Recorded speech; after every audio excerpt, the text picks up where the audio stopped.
from last semester, so welcome as well. All right, so just to kind of give you a sense of what we're going to do, what I'm going to do during this talk, I'd really like this to be as discussion-based as possible. So those of you who are taking my class or have taken my class, can you please?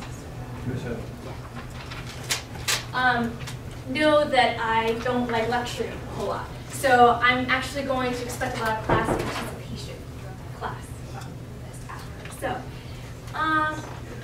right, so life crises and the stories that help us understand them.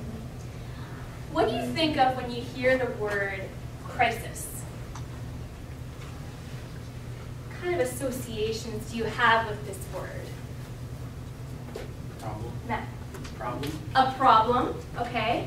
Yes, something that, like bad, like negative. Something bad or negative. So we have negative associations with this word crisis. Correct. Like an emergency?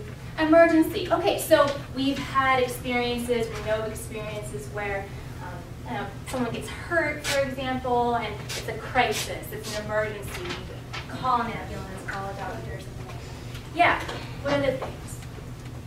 Yeah. Like a state of extreme trouble or turmoil. Okay, a state of extreme trouble or turmoil, Ronald said. Yeah, so lots of negative words here, lots of negative descriptions we have. Does anyone have any not so negative associations with this word crisis? Yes, what's your name? Maria. Maria? Yes. Welcome. I don't think you'd call it like not negative, but like it's like you wouldn't say it was directly negative, but then again it's not positive either, but like chaos, confusion. Oh, okay. Interesting. Chaos, confusion. So when you think of crisis, you think of maybe a lack of order or something. Yeah. I think that's really, really good. Hold on to that idea. In fact, all of you hold on to that idea for later. What else? Yes?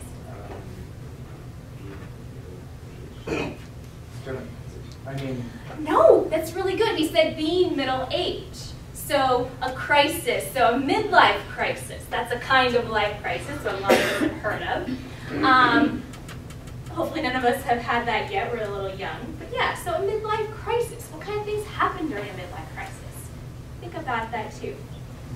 Sometimes we use this word in a not as serious way too. So I had a crisis this morning when I couldn't find my cell phone or something. Or it could be serious, yeah, like the emergency example, etc. Yeah, but so I want us to think a little bit more about this and maybe start off by reevaluating or maybe adding a little bit of something to this idea of a crisis and what this word can mean.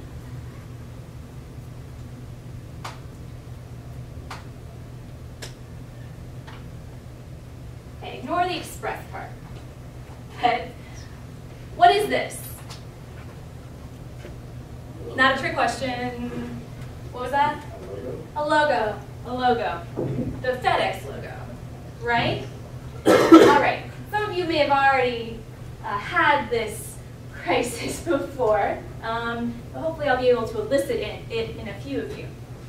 This is a very famous logo, not just because everyone has seen it. Everyone's used FedEx or whatever. The person who designed this logo instantly became famous and instantly had a really, really good reputation with people. Any guesses why? Matt? Because of the arrow that you can see. Good. Because of the arrow. Have any of you noticed that before? A few people. There's an arrow right there. Now, why is that genius? Yes, you in the back. What's your name? Maggie. Maddie? It's subliminal. It's subliminal. Okay. So a lot of you who know there's an arrow there know it because someone pointed it out to you. But it's subliminal. It's not just hard to notice. It's subliminal in that what? It kind of affects maybe the way we think about FedEx a little bit. How is that the case? Yes, you in the back. It sort of has like a positive connotation. A positive connotation. So why would an arrow with the FedEx logo be good? Well, it's a company that delivers things, so and they want if you had a stop sign, yeah. you know. An arrow makes us think think that the FedEx is fast and it's going to deliver things quickly, right? Yeah. So a lot of you knew this already, but some of you didn't. There's an arrow right here. It's kind of like one of those you can't unsee it memes, yeah? Like now, if you didn't know this before, you're always going to see this FedEx logo and see the arrow, right? So why do I say that if you didn't know the arrow was there? Why is that a crisis? Or if it doesn't, it's not clear why it's a crisis. If you had to guess why I'm saying it's a crisis, when you find that out, what would you say? Spencer? Because it's a critical, like, shocking. It's shocking. So this is something that most of you were probably familiar with before you noticed the arrow. So it shocked you a little bit to realize that something so familiar could have something you didn't really notice. What else?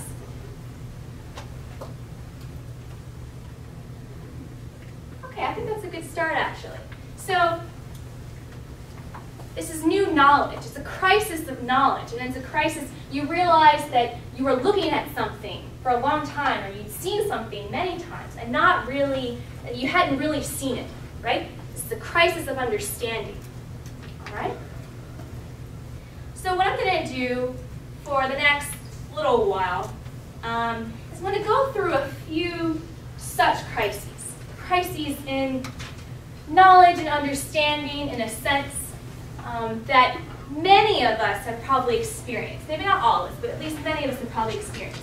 And we're going to talk about these a little bit, and the significance of them. Okay.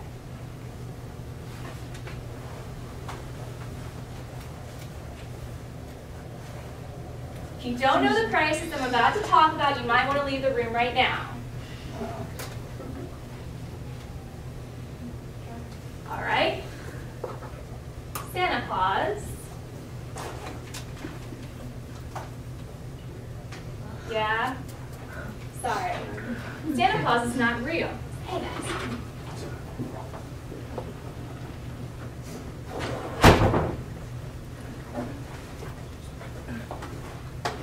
So, what are some stories surrounding Santa Claus that we learn when we're little? The stories we're familiar with, that most of us learn at some point. Yes? He comes down the chimney and eats cookies and leaves us presents. Then he comes down the chimney, gives us presents, leaves it for good, and he eats cookies that we leave out for him, right? Anything else? Any more specific stories we know? Brian? He only gives presents to the boys or girls that are good. Right, okay, good. So he only gives presents to good little boys and girls, so you better be good, especially in the few weeks before Christmas. Right? Yes, Claire. And he gives coal to the ones who aren't good. He gives coals to people who aren't good. Yeah, so this is another part of the Santa story. Yes? Yeah, he uses reindeer to like get everywhere, and he has elves. Yeah, okay. So he lives in the North Pole. He has elves that make the toys. He has reindeer that pull the sleigh that flies around the world and manages to get all the presents there right at midnight or something. Yeah? These are all things that we grew up with, this Santa story. Nonetheless, Santa Claus is not real. He doesn't actually exist. How did you find out that Santa Claus didn't exist?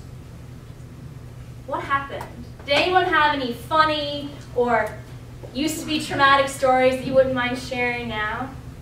Yeah, Maria. Like the first day of 4th grade, I heard someone say, "You have got to be kidding, you still believe in Santa Claus?" Oh no! My best friend at the time was like, he's real, and she wouldn't believe it until I think 7th grade. Oh no. Okay.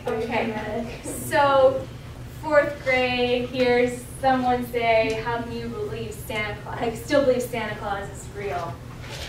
Person doesn't really realize it until 7th grade. So how old are we in 7th grade? Like 12, about 12. Yeah, no, okay. Really good example. Other stories. Either yourself, someone you know. Matt. I think it was like 3rd grade. After I opened up all my presents, my mom was like, "So what do you say?" It's like, "What do you mean?" It's like, Did she "You not say-" realize? She was like, "You say thank you." I'm like, "For what?" She's like, "For buying your presents." I'm like, "What?" And she's like, "I mean, for writing the Santa." I was like, it was over from there. Yeah. Okay. So what do you say? Right? Because she's probably so used to hammering into you need to have good manners and thank your parents for the great things they give you. Yeah, and it inadvertently like slipped that there was no Santa Claus. Other stories, the things that happen, things you've heard of maybe. Yes, Emily. I blew it for other people. Like, I was Yeah. the one that told them. How old? I think she was in 5th grade, and she went home and she cried to her mom. And it was my fault. So, did you know you were ruining it for her? No, I You just kind of assumed. talked about Yeah, I was like, okay, long story, but I was just like, okay, everyone knows Santa's not real, right? So I could tell my story. And she just nodded her head and then went home and cried. So that was, yeah. Yeah, yeah. It was similar for me. It was my little sister who knew before I did. She said something like that. I was like, that's tough. Yeah, okay. So, Santa. Why is finding out about Santa a crisis? For most people, to greater or lesser degrees. Yes. Well, because he's usually the one you find out first about. So that if you know Santa's not real, and the Easter Bunny goes, the Tooth Fairy's gone. Life just sucks. Yeah, okay. That's really, really good. So it's not just Santa that goes. It's not just this one day of the year. Suddenly you lost Easter, you lost every time you lost a tooth, expected money under your pillow from some fairy, came in the middle of the night from underneath your pillow. Yeah, absolutely. Good. Now, why else is this a big deal for a lot of people? Yes? You don't expect it. You don't expect it. Okay, so if there is some way to prepare kids a little bit more, or maybe even kids who are prepared a little bit more because their parents aren't very good at doing the Santa thing, it might be less of a crisis for those kids, right? If you don't expect it, then that's going to kind of shake you a little bit more. Yeah? Your parents lie to you. Your parents lie to you. I mean, in most cases, that's kind of how it happens, right? You realize suddenly that your parents, whom you trust so much, lied to you about this seemingly pretty big thing at the time. Absolutely. What else can we say? Yes? It's kind of an incentive for kids to act good, to be like, if you act good, Santa will bring you presents, but there's no Santa. Why be good? Okay, so it's this kind of, yeah, this really basic thing that parents can point to and say, okay, you should be good for this reason. If you know there's no Santa, suddenly you realize you've been tricked into, you know, behaving better than you normally would and stuff. So you feel duped, maybe. Yeah. Yes? It like shatters the illusion that like, because Santa's in like every mall, every day, Santa can be everywhere, Santa can fly, so like it's when you stop, like when I stop believing like magic. Yes. Very good. I was hoping someone would say that. All right. So for a lot of people, this is when you kind of start realizing, or maybe you realize all at once, the world isn't really magical in the way that you thought. This kind of ties in with what Matt was saying about the fact that there's no tooth fairy, the fact that, yeah, there's no Easter bunny, things like that. There's not magic in the world in the way that you used to think that there was. Okay. Good. What's one of the next big things that you find out about, that you're told about, that kind of changes your worldview? Think a few years down the line, probably, or maybe around the same time. What do you think? Yeah. Birds and bees. Ha! Very good. Yep. That's what I was going for. All right, now, of course, I say sex here, but since none of you are married, right? I don't think so. I think I'm the only married person here. here. I'm talking about when you found out about sex, someone told you about it, right? We're at Catholic University of America, of course. So when you're little, how do you think about the things related to this? What kind of stories do you come up with, or what kind of stories are you told? Like that babies come from like the stork or something? The stork, okay, where do babies come from? The stork brings them. What else? There are other ones. Or other euphemisms, maybe. What are things you were told, or you heard, or things like that? I'd have just said like it's when two people love each other very, very, very, very, very, very much. Okay, when two people love each other with many varies there. Much. Yes, very good. What else? You may have heard, oh, babies come from the hospital. Or you may have drawn this conclusion because when your mom went to the hospital, she came back with a little brother or sister or something, right? So obviously she got the baby at the hospital. Maybe. What else? What other kind of stories or things did you hear or think up to explain this? Tastefully explained, of course. No? I mean, I think probably a lot of people had the experience of sex and things related to sex just not being on our radars, right? So you may have even like seen a movie with your parents that had sexual innuendo or even implied sex, and you just kind of didn't really think about it that much and just kind of glossed over it and didn't think about it a whole lot at all. But suddenly, what kind of things do we have to reevaluate once we know about this? Yeah. The opposite gender. The opposite gender. Suddenly the fact that we are boys and girls, or that, yeah, we have gender is suddenly very significant, right? What else?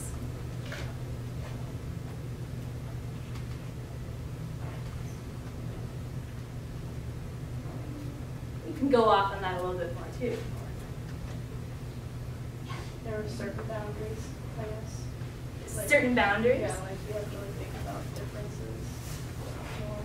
No, it's not the same thing. How boys and girls are not the same thing? Or the way you The way behave that in you behave, the way relation you to them? think, what you like, interests, like it's Okay, so suddenly, yeah, different interests need to be thought through or have greater significance. Right, just the relationships that you grew up seeing.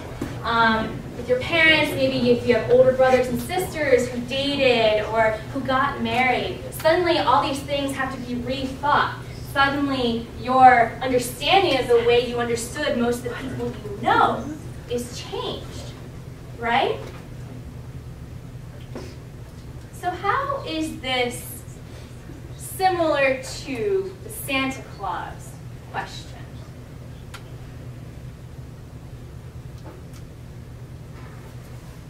Yes? The loss of innocence. A loss of innocence. I think that with these examples we can say that, yeah, there's a certain loss of innocence, a loss of the way that we used to think about the world when we were young. Definitely. Good. What else?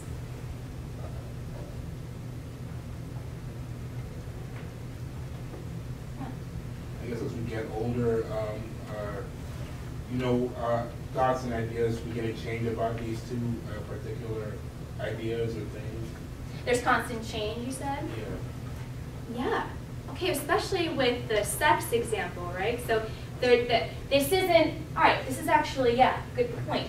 The Santa Claus point is, Santa Claus question or crisis is relatively straightforward, right? It's kind of a yes or no answer. Santa Claus either exists or he doesn't. And there are all these implications that kind of stem from those two possibilities. Sex is more complicated. Suddenly, yeah, you have to rethink, yeah, all these things we were just talking about.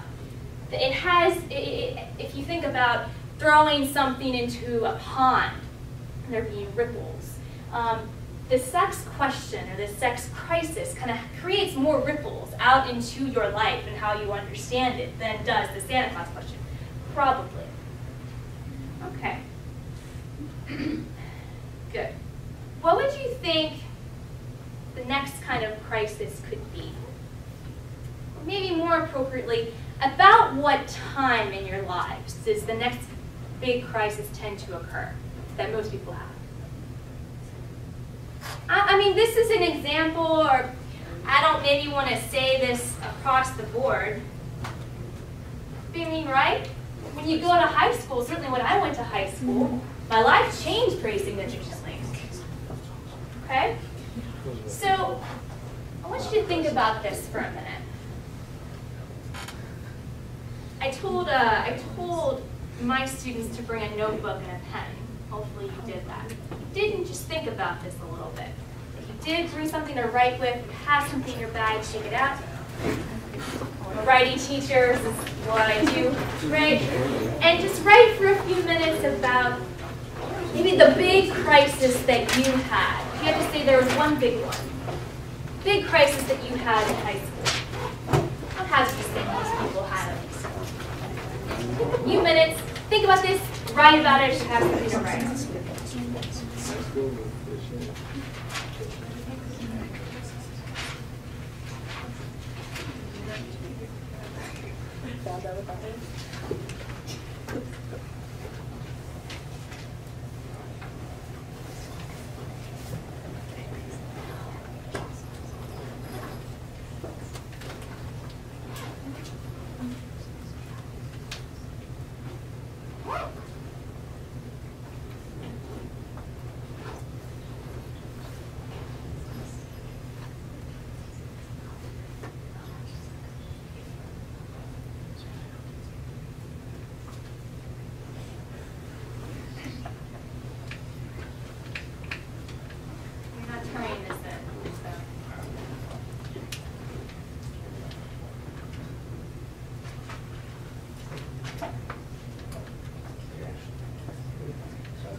Finish that up.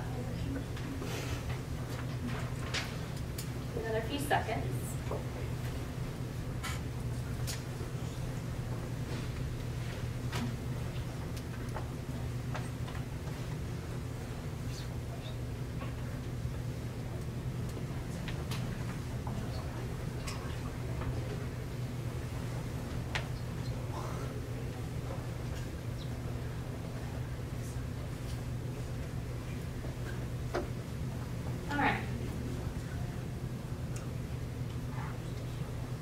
Who feels comfortable sharing the example that he or she came up with?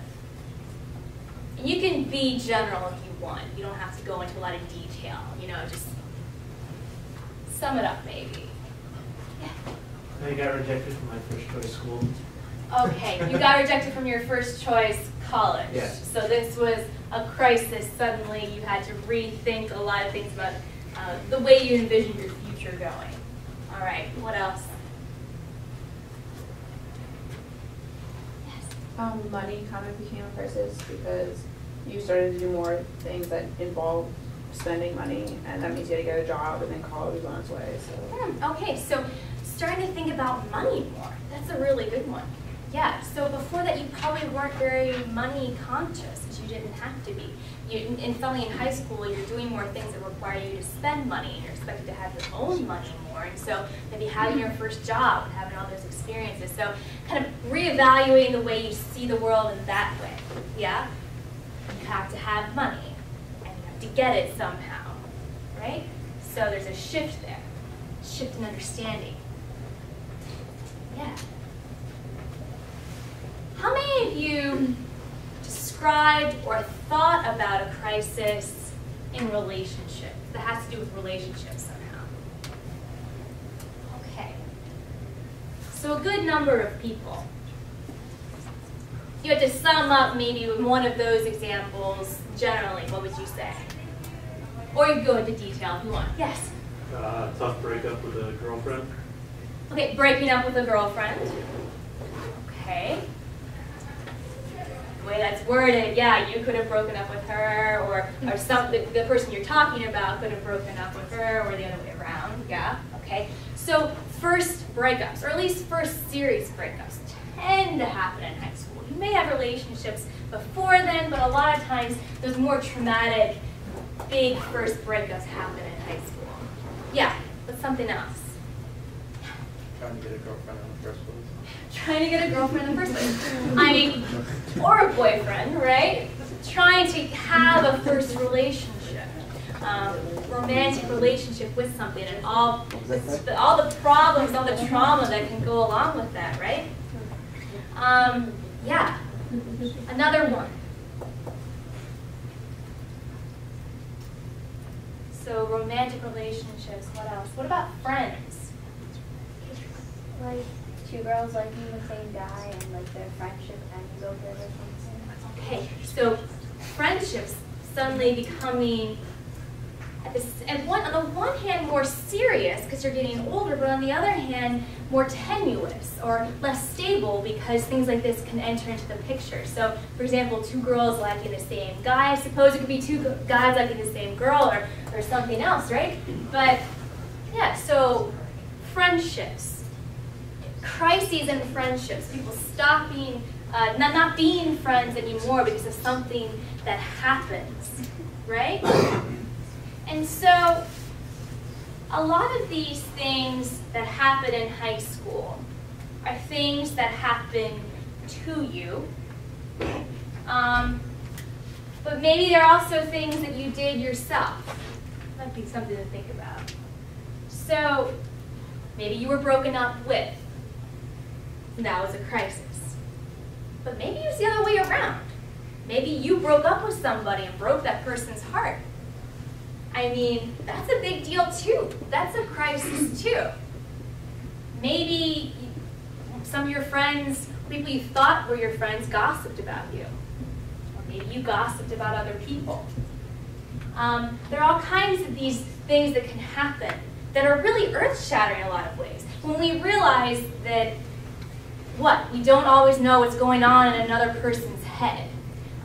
And before this time in our lives, maybe the people we interacted with the most were in our family, people we knew better. But suddenly in high school, there's a potential to have at least these really close personal relationships with people that you don't know that well. And you don't know how their minds work. And so you can misjudge them. So let's think about that. What are some implications of that? This kind of crisis. What else can we say about it? Does that make you think of any other examples or any other commentary? Yeah. Trying to fit in. Trying to fit in. Yes, absolutely. Most people have to face this. This is a really good example of a kind of crisis you could have around high school age, perhaps. Trying to fit in. Trying to figure out what those standards are that other people have by which they're judging you and whether or not they want to spend time with you. Yeah. Okay.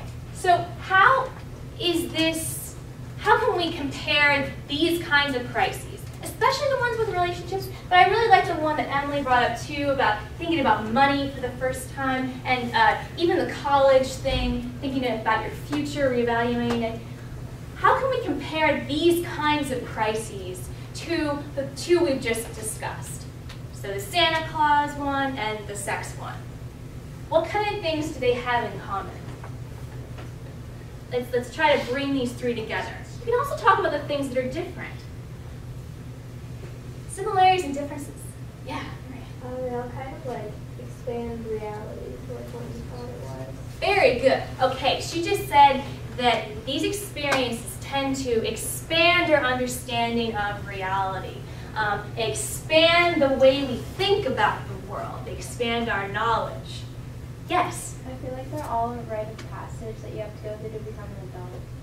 You know, I hadn't really thought about it in exactly that way, but I think you're absolutely right. These are sort of rites of passage on the way to adulthood. Absolutely. So good. What else can we say about them? What there? Yeah. They all change you. They all change you. Yeah. So it's not like this kind of crisis that you can encounter. It's just something you need to get through, and then you're the same on the other side of it. It's the idea that this changes who you are, but also what? How you understand yourself as a person, how you understand your life. Yeah? So each one of us has a sort of story in our heads of our own, a story of our own life, I guess. So if I ask you to take an hour, which I'm not going to do, and write out the story of your life, most of you could do that, right? And you would talk about certain things that happened to you, certain things you did, certain people you encountered, and you would shape this narrative around those things. Well, some of these crises that we're talking about are some of those pivotal moments that would probably, well, maybe not these, but maybe the high school ones actually, would probably enter into that story of your life up to this point, into that narrative. Yeah, really good.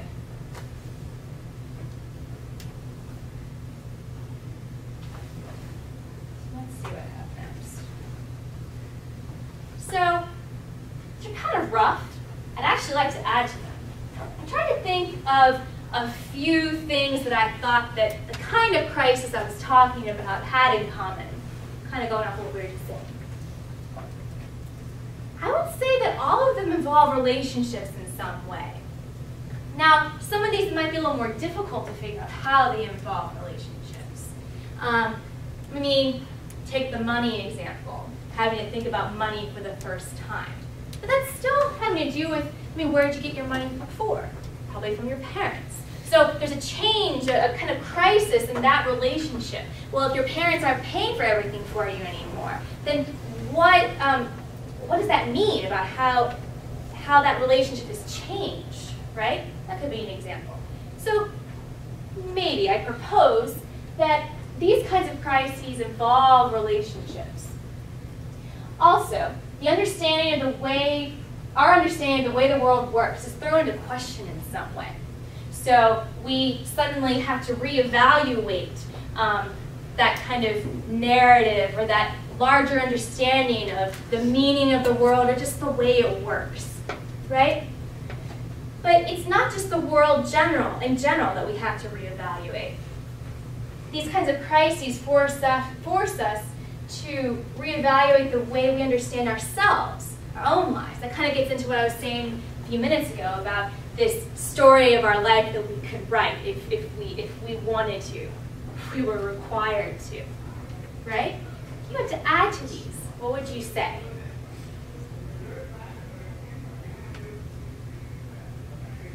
Can you think of anything? If you disagree with any of these, that would be equally interesting. Yes? Just expanding on number 2. Okay. In understanding the way the world works. Yeah. You begin to understand that not everything is going to work out the way you want it to. So simply, things are going to go wrong all the time. Okay. And you need to adjust and adapt. All right. So bad things are going to happen, things are going to go wrong, or at the very least, unexpected things are going to happen to you. You have enough of these things happen to you, and you kind of start expecting them. You expect that you're going to find out things you didn't know. You're going to realize you were wrong in some way. You're going to realize that your perspective was off in some way. Yeah, good. I was saying they sort of end certain eras in your life. Like if after a crisis, it can reevaluate the way, like your focus and what you decide to do with what, like your future. Yeah. Yeah, really good. So it's not just the way we think about the world, the way we understand the world. It's how we relate to it that probably changes. So we suddenly have to reevaluate our decisions. yeah, we have to reevaluate the way that we act, the way that we live our lives, not just the way we explain our lives in the past. I think that's really good. That's really important. That should definitely have been up here. Absolutely. What else?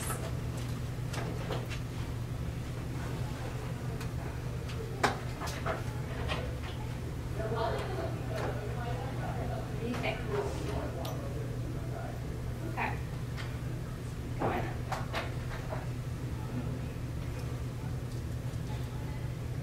You're in college now. You're not in high school anymore. I want to propose a few things to you.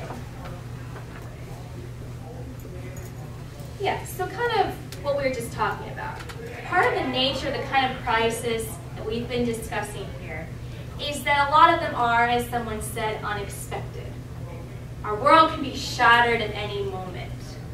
However, I think that most of you would agree that it is possible sometimes to shield ourselves from having a lot of crises, to shield ourselves from having a lot of these big realizations or facing a lot of these big kind of earth-shattering things that we have to encounter a lot of times.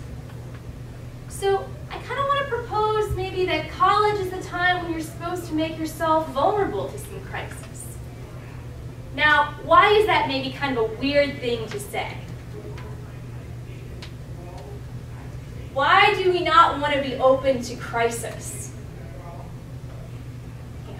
Who wants to go through bad things? Who wants to go through bad things? I think that's very well put. Now, who can come up with a really good argument against that? You don't want to live a boring life. You don't want to live a boring life? Why else? I guess you can say going through these crises make you like a better person. Okay, so going through these crises can make you a better person, at the very least, at least the kind of crises we're describing. I mean, I think we could probably think of certain crises that would be so traumatic that they would scar us or keep us from interacting with the world well. But yeah, the kind of thing you've heard over and over again, that you can learn from all experience, even bad experience. So yeah. I think that like they're kind of evident anyway. So like if you try to protect yourself, like it's not really going to do anything because you're just going to go through one anyway. So it's kind of pointless to like try in the first place. Okay. So if you're not kind of open to crisis, or if you're not trying to learn more about the way the world is, it's a really good chance you're just going to get smacked upside the head with something anyway. I mean, that's probably inevitable, but yeah, you probably can't actually avoid a lot of these things. Yeah, and I guess the question is, do you want to? I mean, there's a real way in which having this kind of crisis makes you not only aware more of how the world works, but also just more aware of the fact that you have a worldview at all. And maybe that's a good thing. Yeah, so, I mean, do you wish you didn't know that Santa doesn't exist? Probably not. And, I mean, would you even say, though, that it's not important whether Santa exists or not? Probably not. All right. Another thing for you to write about, think about. For you or your peers, what is a crisis worth having? I'll give you a little bit more time on this one. Questions to consider for this. What kind of things do you take for granted? What ideas do you take for granted? What ideas were you just taught your whole life and you just kind of accepted them without looking into them further? Or what were things that you were taught that you just outright rejected, maybe in high school, that maybe will be worth reevaluating? What are things that you're curious about? Or maybe best yet, what are the things that make you really anxious sometimes? What would be a crisis worth having? I mean, ideally you're talking about yourself, but you could also talk about crises you think would be good for your peers to have, people you know. So think about this a little bit. And if you have something to write with, write it. And we'll see what we come up with.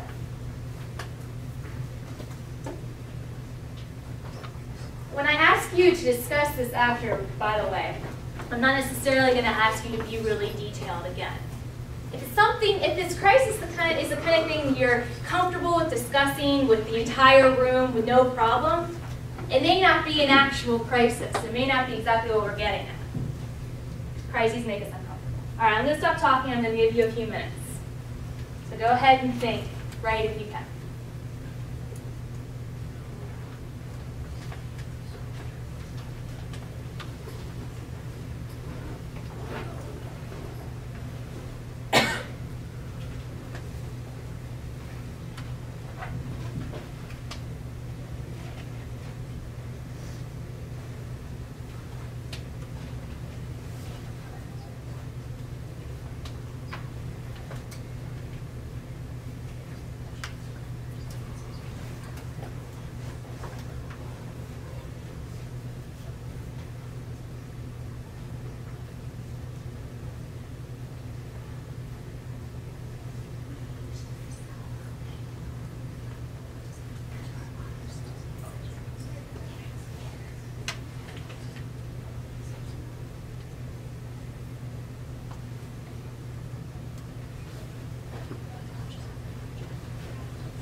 More than one, too.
Things that maybe you'd be good to do that you haven't done before, but also think about, yeah, those big questions or ideas. Yeah, maybe things you've taken for granted.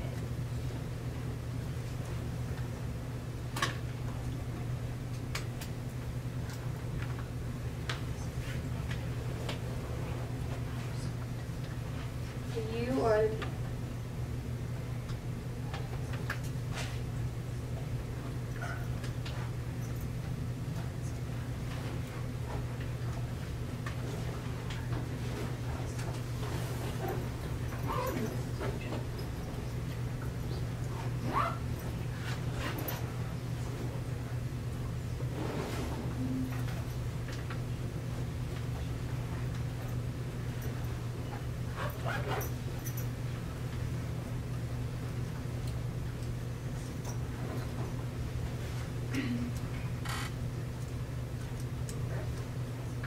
Let's talk about this. What did you say? What did you come up with? Yes. A person that's worth having is like a family tragedy, because it helps reminds us that life does move on, and that we shouldn't take life for granted, and we should cherish our loved ones. Okay. So this is a time in your life when, yeah, maybe your grandparents are getting older or something like that. maybe we don't want to say it'd be good for them to die. I mean, that's pretty morbid, right? But a family crisis of some kind could help you kind of realize how important your family is, even though you're separate from your family. Is that kind of what you meant? So you're starting to be more separate from your family. And so some kind of crisis, or at least some kind of difficulty, maybe. Let's not talk about death. That is too morbid. Could help us, remind us of our family. Okay. Anyone have any different ideas? Crisis worth having. I said failing like a quiz or a test or something. Like if you got straight A's in high school and you failed that first test and for the first time in your life, it makes you realize like it might, like if you're cocky, it might keep you from being over arrogant. Or there are certain people that like just have never experienced it before and don't really know what failing is like. Okay, so failing something for the first time, when maybe you were sheltered from failure for the rest of your life. I think so. Yeah, I had a calculus class my first semester of college. It just killed me. It was horrible. I did really, really badly. That was a very new experience for me. In the long run, it was a good thing. Okay, anyone else come up with some bigger questions or things to consider? So these are a few things that could happen to you. Yes. A crisis of purpose. So A crisis of step purpose. back and figure out if you're doing the right things for you and the people around you. Okay, so crisis of purpose. Where is my life going? Where am I heading? For what purpose am I doing these things in my life? Yeah, suddenly you have all this autonomy that you didn't have before, and the decisions that you're making have these far-reaching consequences. So that kind of responsibility could spur on a crisis of purpose, perhaps. What am I doing? Yeah, and why am I doing it? Good. I was gonna also say like another crisis that you might like make you stop and think is like if you get really sick, because like sometimes like you'll complain about like really like minuscule things, like just small things, and like for me, like I got really sick once with bronchitis, and like then it made me like realize like you should like actually like cherish at least being healthy, you know, because like not everyone like there's people who have disabilities, there's people who have cancer and stuff like that, and it's not easy to go through. So Sure. yeah. And so in college, maybe you're more likely to encounter people who had disabilities than you were before, or getting sick yourself. Yeah, so that could potentially be a crisis worth having. Yeah, again, that's something that's happening to you. What about something you're like seeking out? What's a good question or a good problem it'd be worth wrestling with? Good question. Yeah. I don't really know if this is the answer that we're kind of looking for, but I know that a lot of people, when they reach a certain age, tend to drink for the first time, and then they get really sick, and then they realize, I'm not going to do that again. Okay, so how am I going to interact with my peers? Or making mistakes like this. Maybe you didn't have the opportunity to party in high school in the same way that you have the opportunity in college. So maybe making a mistake like that. Yeah, and then reevaluating, what does this say about me that I did this? Or, especially if you do something really stupid when you drink or something, I guess, right? Yeah, so what does it say about me? How does this affect me? What does it say about how I think about the world? What else? Yes? Crisis of questioning like your religious beliefs. Okay, yeah. So, questioning religion, questioning religious belief, potentially. So this would certainly fall in the category of what I was saying, so things you may have been taught that you either accepted without thinking or maybe rejected without thinking about it. Yeah, so in college, again, suddenly you have all this autonomy. Suddenly you can make all these decisions for yourself about how you spend your time, what you read, what you do, yeah. So you could explore this question, the God question, the faith question. I think that's a good example. What's another example? Yes, Beth. Crisis of making money, whether you want to pursue something that could potentially give you a lot of money, but could suck up a lot of time, or if you want to pursue something you like more that doesn't have as much money involved in it. Okay, so the career crisis. Now, a lot of you are first-year students, so you don't have to think about this quite yet, but sure, this question of what am I doing with my future? What am I doing with the rest of my life? Am I going to do a job that could potentially make me a lot of money, but that would eat up my life pretty much, and this would be the main thing I would do? Or am I going to, do I want to make family my main priority in the sense of spending a lot of time with my family as opposed to maybe giving them a lot of the money? Your hypothetical family, probably for most of you. Yeah, well, how am I going to live the rest of my life in this way? What's my work going to be? Absolutely, I think a lot of you are going to have to face that. What else? Yes? Going off of what we were saying before, like relationships, whether it's like a boyfriend or girlfriend or friends, like each one that you experience, you kind of learn like who you want to like interact with in the future, who you want to be around. Yeah, okay, so these crises in relationships, or at least having more of these relationships, whether romantic or friendship, and just kind of gain a better sense of the kind of relationships you want to have long term, the people you want to be with long term. Yeah, good. What else? That's good. Oh, yeah. Like your political beliefs. Yeah. Okay, so political beliefs. I mean, so Republican, Democrat, but maybe more than that, yeah? How do you think society should work? How do you think government should work? How do you think social interaction should happen? These kind of big questions, these big political questions. Maybe you grew up in a household that was really staunchly Republican or really staunchly Democrat, and maybe it'd be worthwhile for you to think through those beliefs, to have a little crisis and realize that these questions need to be asked, even though you've been around them, what you thought were the answers your whole life.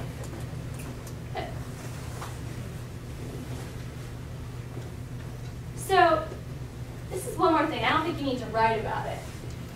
What are the kinds of things you do to help you avoid having crises? What are kind of behaviors that you or your peers engage in to avoid having to face things like this? To avoid having to face questions, big questions like this? Don't think about it.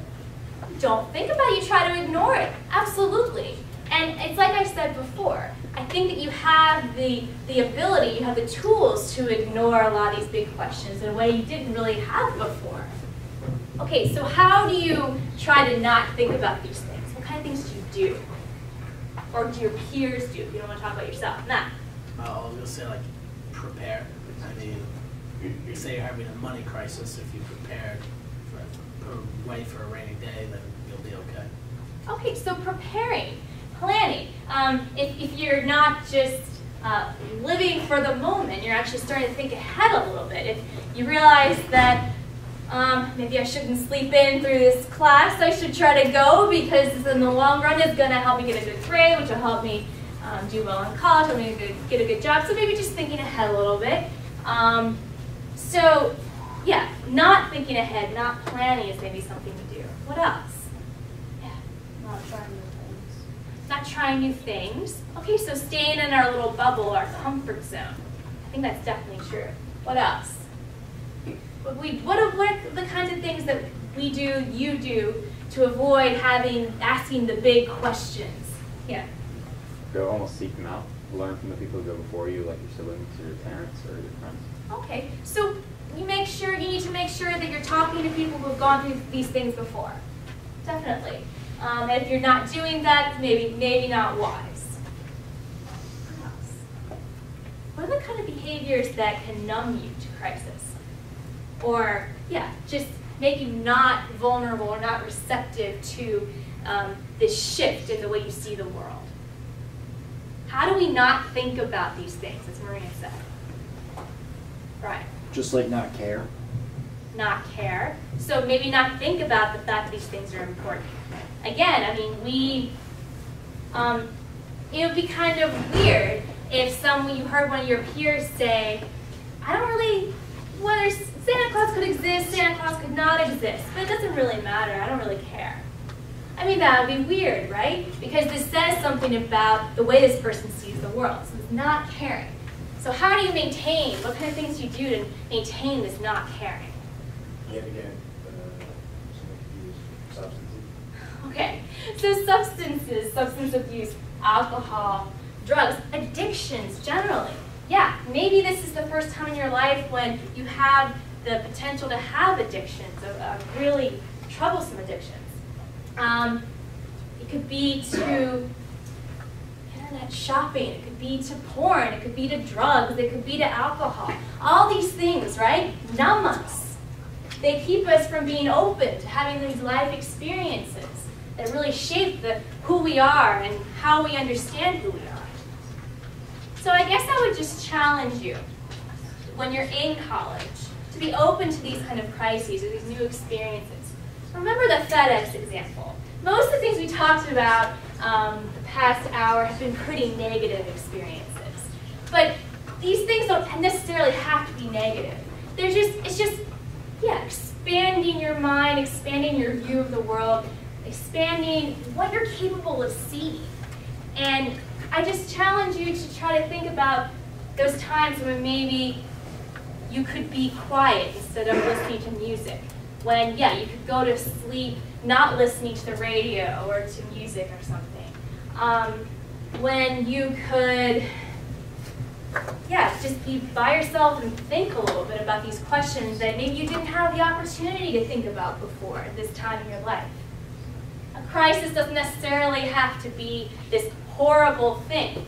I mean, in the end, it can really be something that shapes how we understand ourselves, understand the world, and can be something that helps us be more in touch with the way things really are. Okay, that's what I have planned here. Do you have any questions? Any things I could clarify? Do you want to challenge me on anything? Do you disagree with me? Do you think what I'm saying isn't important? I would actually be really interested in hearing that. No? All right. Well, then go and do it. Go have a crisis. Yeah? Thank you for coming this evening.